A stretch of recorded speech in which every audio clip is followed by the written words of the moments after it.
ఆ స్వామికి నుయ్యి తవ్వేటప్పుడండి అనంతాలవారని భార్యాభర్త అని ఆయన తట్లో మట్టి కొడుతుంటే ఆ నిండి సోలాలను తిత్తి మీద తట్టెట్టుకుని ఆ మట్టి పట్టుకెళ్ళి ఎక్కడో దూరంగా పోసి వస్తా ఉన్నది. కానీ ఈవిడికి ఒక కుర్రవాడు బయలుదేరి ఈవిడికి సాయం చేస్తున్నాడు వచ్చి ఒక అబ్బాయి కుర్రవాడు. ఈ భర్త చూసాడు, ఇందాక వెళ్ళి ఇవిడి గమ్ముని లేటుకు వచ్చేది, ఇప్పుడు 2 గంటలు పట్టేది 1/2 గంటలు వచ్చేస్తుంది అని ఈ నూతులను పైకి చూసాడట అండి. ఈ కుర్రోడు కనపడ్డాడు. ఏమయ్యా, భగవంతుడికి మేము సేవ చేస్తున్నాం, ఆయన నువ్వు తవ్వుతున్నాం, నువ్వు ఎందుకు సాయం చేస్తున్నావు, రాకు నువ్వు వెళ్ళిపోమన్నాడు.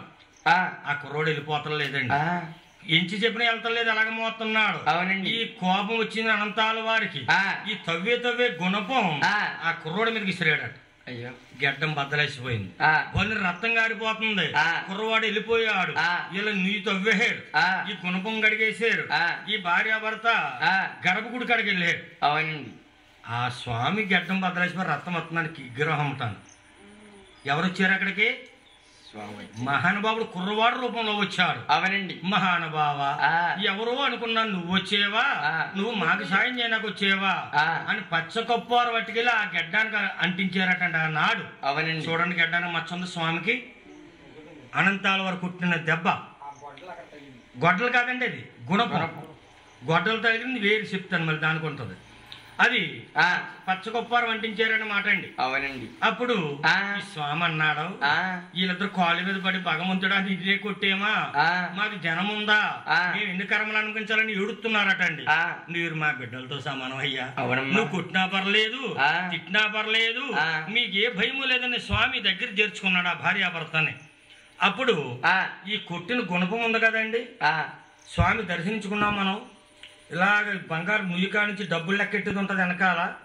అలాగొచ్చాక విమాన స్వామి ఉంటాడు పైన, డబ్బులు ఎన్న కొత్త ఉండి ఇలా బయటకు వచ్చే తాడు ఉంటుందా మయంగాని మళ్ళీ బయటకు రానాకి వెళ్ళే వాళ్ళు ఈ పక్కన వచ్చేవాళ్ళు ఆ పక్కన ఆ గోడకుంటా చూడండి. అనంతాల వారు స్వామిని కొట్టిన గుణపం. అవునండి, బోర్డు కూడా పెట్టారు, గుణపం అక్కడే ఉంటుంది. ఈసారి వెళ్ళినప్పుడు చూడండి గోడ మీద ఉంటుంది బయటకు వచ్చేది. గోవింద గోవింద. ఈ భగవంతుడి చరిత్ర చెప్పాలంటే తవ్వి కొలిది ఉందండి, ఎంతో గాథ ఉంది. చూడండి, ఈ భగవంతుడికి తిరుపతి కొండ మీద అభిషేకం చేసిన మహానుభావుడు ఉన్నాడు. ఆయన ఎవరో తెలుసా? తిరుమల నమ్మి, ఆయన పేరు తిరుమల నంది. అవును, ఆయన 6 కిలోమీటర్లు వెళ్ళి ఒక కుండతో నీళ్లు పట్టుకుని భగవంతుడికి రోజు అభిషేకం చేసేవాడు, అంటే స్వామిని శుభ్రపరిచేవాడండి. అవును, వైకుంఠానికి సాక్షాత్తు వచ్చి నిలబడ్డాడు అక్కడ భగవంతుడు. అవును, ఎవరో చేసిన విగ్రహం కాదండి అది, వైకుంఠా నుంచి సాక్షాత్తు తిరుమల కొండ మీదకి దిగాడు మహానుభావుడు. ఆ తిరుమల నమ్మి ఆయన రోజు స్నానం చేయిస్తూ ఉండేవాడు. ఒక్కనాడు ఈ తిరుమల నమ్మి వెనకాల ఒక బోయివాడు బయలుదేరాడు. ఏమయ్యా, దామతేస్తుంది కానీ నీళ్ళు పోయివయ్యా తాగుతానంటున్నాడు వెనకాల ఉండి. తిరుమల నమ్మి అన్నాడు, ఇది భగవంతుడికి నేను అభిషేకానికి పట్టుకెళ్ళే నీళ్లు 6 కిలోమీటర్లు నడిచి వచ్చాను, నాకు ఓపిక లేదన్నాడు. ఈ భగవంతుడు వెనకాల ఉన్నాడు. ఎవరు చెప్పాను నేను ఇప్పుడు? అది ఇంటే నీకు రేపు పొద్దున అర్థమవుతుంది, కథ వస్తుంది నీకు. అన్నమాట ఏముంటుంది గోతుకు అక్కడ గోవింద గోవింద. ఈ తిరుమల నమ్మి నీళ్లు పట్టుకొస్తున్నాడు, వెనకాల నుండి పోయిపడ బాణం వేసేటి కుండకి. అవునండి, పిచ్చిమడిపోయింది, నీళ్లు గారిపోతున్నాయి. అవును, శుభ్రంగా గారిపోయి నీళ్ళన్నీ తాగేటి కుండలో. అవునండి, చూశాడు తిరుమల నమ్మి, ఏమయ్యా ఇంత అన్యాయం చేసేవేటి, నేను ఎక్కడికి వెళ్ళను ఎక్కడ తేను, మళ్ళీ స్వామికి తాళం ఎలా చేయించిన అన్నాడు. అప్పుడు ఈ భగవంతుడు అన్నాడు, నువ్వు నమ్మి నువ్వు కంగారు పడకయ్యా, అలా చూడమన్నాడు. ఈ బాణం వేసాడు కొండకి, అది ఆకాశ గంగ. నువ్వు ఎక్కడికో నీళ్ళకెళ్ళకయ్యా, అదిగో గంగ, ఆ గంగమ్మతోడే రోజు అభిషేకం చేయమన్నాడు. అవునండి, అలాగే స్వామికి దగ్గరకు వచ్చినాయండి గంగామాత. అప్పుడు మొట్టమొదలుగా ఇల్లు కట్టుకున్నది తిరుమల నమ్మి తిరుపతి కొండ మీద.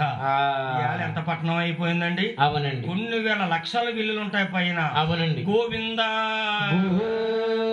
గోవింద. వెంకన్న బాబు అక్కడ నిలబడి బాధపడ్డాడు. అయ్యా ఆలోచిస్తున్నాడు, నా అన్నా తమ్ములు గుళ్ళు ఉన్నాయి, గోపురాలున్నాయి, నాకు గుళ్ళు గోపురాలు లేవు, అవును, నాకు ఎవరు కడతారు? అక్కగారిని పిల్లాలి, వస్తుంది, అవును, అక్కే గుళ్ళు కడుతుంది, అవును అని ఆనాడు కనకదుర్గమ్మని పిలుస్తున్నాడు. ఇంకా చూడండి, దుర్గమ్మ కథ, ఆదిశక్తి కథ, వ్యాసాల కథ, రకరకాలు చెప్తున్నారు. దుర్గమ్మ కథ లేదండి, అసలు దుర్గమ్మ కథ లేనే లేదు. వెంకన్న బాబు కథ రావాలి అందులో, మళ్ళీ వెంకన్న బాబు కథలో దుర్గమ్మని పిల్లాలి. వెంకన్న బాబు కథ వస్తేనే కానీ దుర్గమ్మ రాదండి. ఒక గంట ఉంటుంది శక్తి కథ, తర్వాత మళ్ళీ శ్రీనివాసుడి కథ చెప్పాలి, తర్వాత వెంకన్న బాబు కథ చెప్పాలి.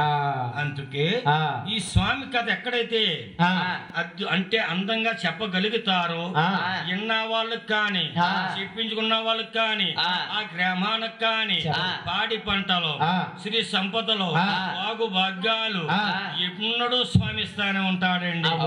గోవిందా శబరి బాగు భాగ్యాలు